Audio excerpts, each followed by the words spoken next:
मोदी सत्तेत आल्यास भारत शक्तिशाली होईल या भीतीनं पंतप्रधान मोदींच्या हत्येचा कट जगभरात रचला जातोय असा गंभीर आरोप भाजप प्रवक्ते मधू चव्हाणांनी केलाय। मनोज जरांगेंच्या मागे शरद पवार असल्याचा आरोपही चव्हाणांनी यावेळेस केलाय।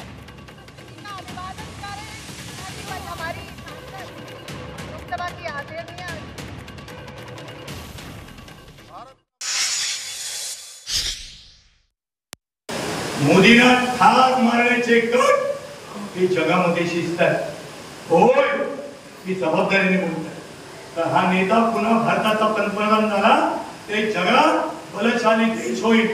पण आपल्याला भाकरी देणारा, पाणी देणारा, रस्ता देणारा, वीज देणारा, घर देणारा, औषध देणारा, पेन्शन देणारा, जीवन माणूस म्हणून जगण्यासाठी, माणसासारखं जीवन जगण्यासाठी अहोरात्र आपल्यासाठी काम करणार।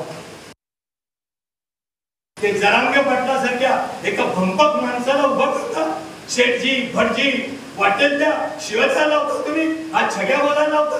अरे महाराष्ट्राचे मंत्री सांगा सांगा सांगा गीते साहेब, तुम्ही आता या मतदारसंघात एक सुसंस्कृत मतदारसंघ आहे। सगळं महाराष्ट्र, सगळं देश सुसंस्कृत आहे। तुम्ही मत मागता, हा छग्या सगळं भुजबळांना, हा टरबूज मुख्यमंत्र्याला, कोण जरांगे होय तुम्हीच उभा केला सत्याला।